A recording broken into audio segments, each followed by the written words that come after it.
E quando tiver musique, então... Meu ritmo breve. Chico Hélio, amigo do amigo Monteiro. Chico Hélio. Receba tu respuesta, pero solamente puedes hacer esto.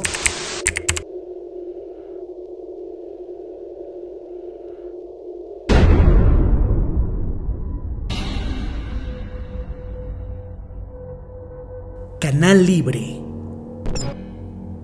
El hombre que ves en pantalla es el brasileño Wallace Souza, un ex policía que tuvo mucho éxito como presentador del programa de televisión Canal Libre.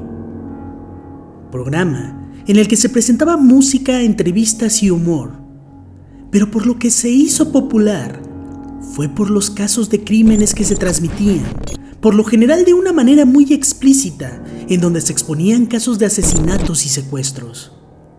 El hermano de Wallace había sido asesinado por narcotraficantes, por lo que el presentador afirmaba que su lucha contra la injusticia era algo personal, y su programa se dedicaba a exponer a los malhechores.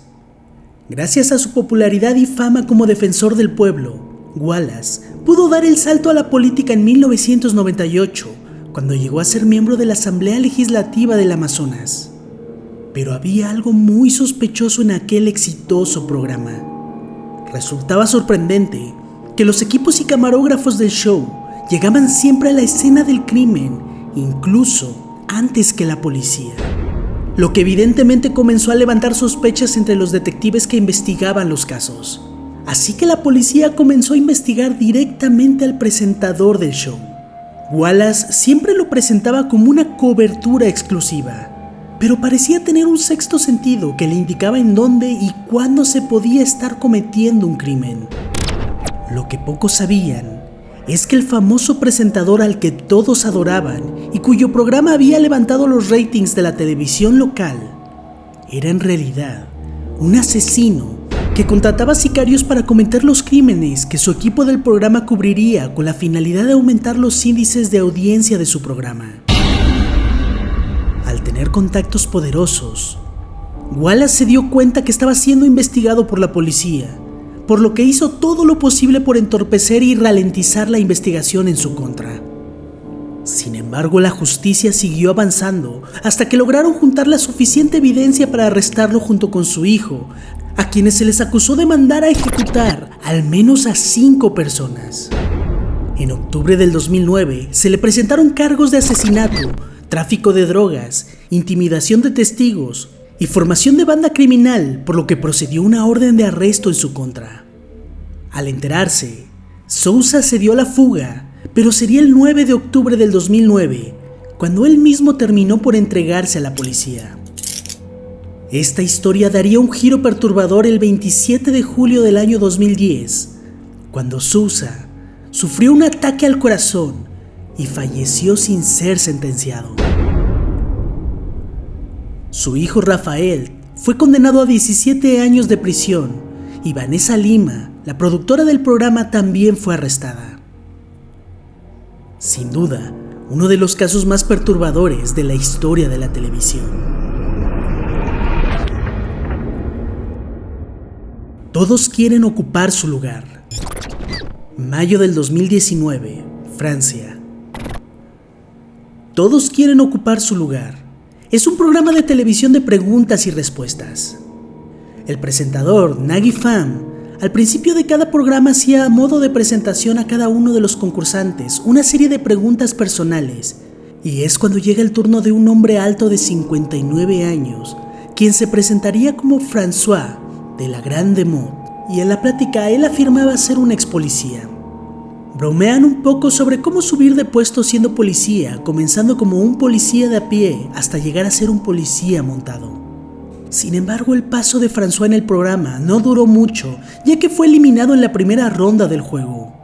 Sería la periodista Patricia Turenchot, redactora de una revista dedicada al crimen, quien descubriría la perturbadora verdad detrás de aquel carismático participante. Resulta que François era en realidad François Vérov, un asesino serial que en ese preciso momento llevaba más de 30 años siendo buscado por la policía por crímenes horribles como el de Cécile Blanche, una niña de 11 años, quien sería la primera víctima a manos de Berova en 1986. Antes de desaparecer, varios testigos habían asegurado haber visto a la pequeña con un hombre que tenía marcas de acné en el rostro. La policía había comenzado su búsqueda, pero tristemente haría un macabro hallazgo en el sótano de una casa abandonada. Debajo de una alfombra vieja, hallaron el cuerpo de la pequeña. Un año después, la policía encontraría los cuerpos de una pareja en el distrito central de Marais, y cuyos testigos habían visto cerca a una persona cuya descripción era muy similar al sospechoso del caso de Cecil. Debido a las marcas de acné en el rostro, la policía lo apodó como el asesino de Legrel, lo que se traduce como el hombre marcado por la viruela o hombre viruela. Se le relacionaron más casos de desapariciones, como el de Gilles Politi, de 38 años, una mujer alemana de 20, Irgard Mullert, y Karine Leroy, de 19, haciendo un total de más de 30 víctimas. Para ese momento, la policía tenía una pista, y es que debido a lo analizado en las escenas del crimen, se había llegado a la conclusión que el asesino era un gendarmerie, un término francés usado para referirse a un policía que sirvió en el ejército, y también habían recolectado muestras de ADN, por lo que decidieron hacer una citación a 750 policías militares retirados para ser interrogados. François había sido citado para el 24 de septiembre. Sin embargo, el 27 de septiembre había sido reportado como desaparecido, por lo que alertó a las autoridades sobre un posible escape.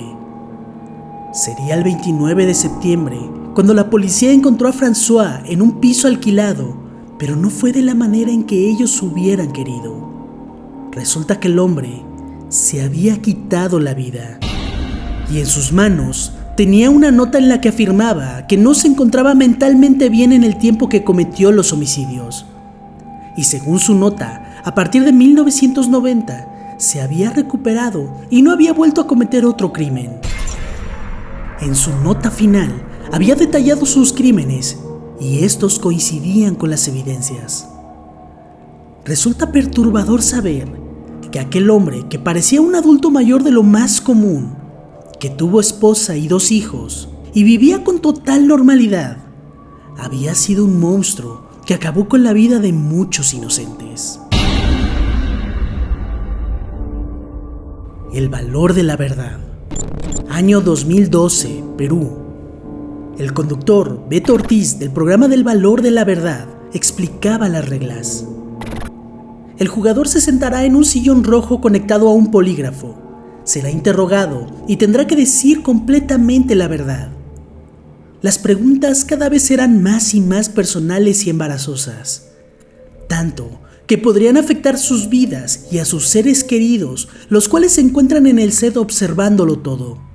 Sin embargo, el jugador en cualquier momento puede decidir si desea continuar o no. Si decide continuar, podría llegar a ganar hasta poco más de $10,000. Inmediatamente presenta a la concursante de ese día, Ruth Thalía Sayas, una chica de tan solo 19 años que trabajaba en un call center y estaría respondiendo a las preguntas frente a sus padres y su novio, Brian Romero Leiva. Comenzaba el programa y sus respuestas eran algo embarazosas. Cosas como que le hubiera gustado ser blanca, y en otra pregunta afirmaba que se sentía avergonzada por algunos comportamientos de sus padres, respondiendo esto mientras ambos estaban frente a ella en un sillón. Su mamá comenzó a llorar y se podía sentir la incomodidad, pero todo se pondría aún peor. Vendría una pregunta devastadora para su novio. ¿Estás con tu novio mientras logras encontrar a alguien mejor? Y la respuesta fue sí. Todo esto con su novio ahí mismo sentado a pocos metros de distancia. Pero lo que vendría a partir de aquí sería una revelación que dejaría a sus padres, novio y a la audiencia con la boca abierta. Llegó a admitir que en realidad no trabajaba en un call center y de hecho estaba trabajando en un club nocturno como bailarina exótica. Se podía ver la decepción de sus padres y evidentemente la incomodidad de su novio Brian. el presentador le haría una última pregunta. ¿Has aceptado dinero a cambio de tener relaciones? Pregunta que contestaría con un sí. Todavía quedaban 3 preguntas más para llegar al premio mayor, pero es cuando Ruth dijo: Me retiro. Se retira. Las redes sociales comenzaron a arder inmediatamente. Algunos la felicitaban por ser tan valiente, pero otros la criticaron duramente por exponer y avergonzar a su familia y su novio. El programa fue tan popular que tuvieron que retransmitirlo varias veces, un total de 12 semanas seguidas cada fin de semana. Ruth prácticamente se había vuelto una celebridad y por fin tenía la atención que tanto había deseado, apareciendo en varios canales y dando entrevistas. Al final terminó ganando 15,000 soles como premio del programa, lo cual eran como $5,800. Todo parecía que a partir de aquí a Ruth le iría mejor, pero nadie estaba preparado para el horrible giro que le daría la vida. De la noche a la mañana, Ruth desapareció. Por más de 10 días, nadie supo de su paradero. Los programas de televisión ayudaron a difundir la noticia rápidamente, mientras hacían reportajes en donde se veía a sus padres y a su novio haciendo todo lo posible por localizarla, hasta que la policía hizo un macabro hallazgo. El cuerpo de Ruth fue hallado sin vida en una zanja.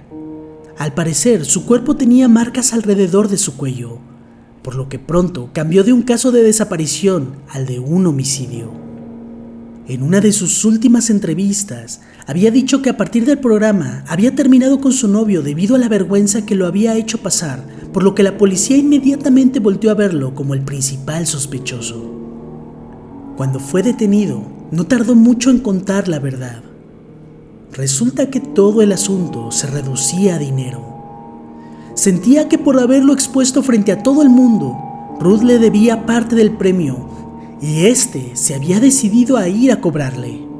Brian había ido en la noche a la casa de Ruth y la había drogado con pastillas para dormir, para después terminar con su vida de una manera horrible y con mucha saña.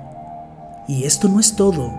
Al parecer también estuvo involucrado el tío de Brian, quien lo ayudó a ocultar el cuerpo.